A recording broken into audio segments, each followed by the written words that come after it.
थांनाय जे बड'लेण्ड सोमावसारनाय बे सोमावसारनायनि गिबि मुंख्लं जे गुवाहाटीयाव सुबुं गौमा जादोंमोन।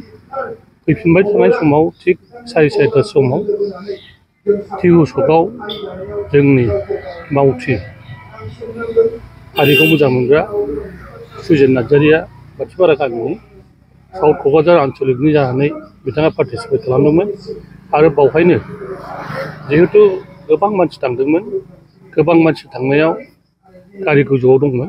थिग दुथांफ्रा जोंनि आन्दलनकारि बिथांमोनखौ सोमावसारारि बिथांमोनखौ आक्रमन खालामो। बे आक्रमन खालामनायाव बिथांनि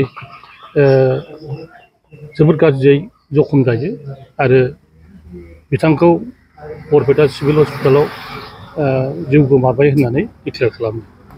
आरो बे दिननिफ्रायनो दिनै बर' रायजो राजा बा एबसुआ सुजेन नार्जारिनि गोसोखां सानखौ फालिबाय थायो। दिनै 38 38 जिहेतु 1987 दिनैनि 12 जुननि बेलासियाव थैदोंमोन। दिनै 38 जाबाय।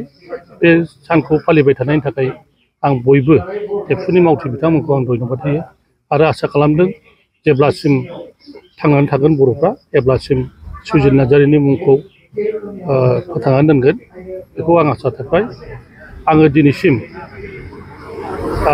सुजेन नार्जारिनि प्रत्येक बोसोर पालन खालामनायाव प्रेजेन्ट थागासिनो दं आरो जिहेतु बै समाव जोङो सुजेन नार्जारि मुंखौ लानानैनो आन्दलन खालामजेनदोंमोन आरो बे खालामजेननायनि जिहेतु बिहोमाखौ जों दाबो थांनानै दं आरो बेखौ जों बावनाय नङा आरो जेब्लाबो सिबिबाय थागोन।